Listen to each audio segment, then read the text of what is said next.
DrinkGameRepeat reads Seaweed. My grandmother grew up in the slums of Prohibition-era Chicago.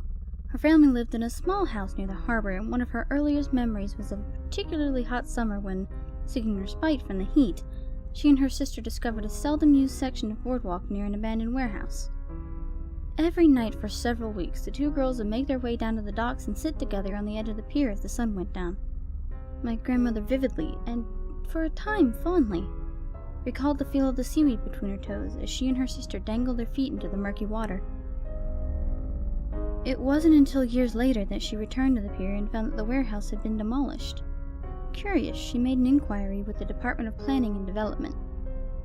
Apparently, the warehouse had been owned for a time by the mob, who was using it as a base of operations for a local prostitution racket.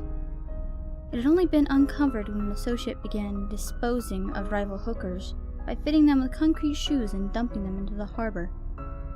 Investigating officers had recovered nearly 24 bodies from the waters of a secluded pier nearby. How had the bodies been discovered? A passing fisherman spotted some of the victims' hair floating near the surface of the water.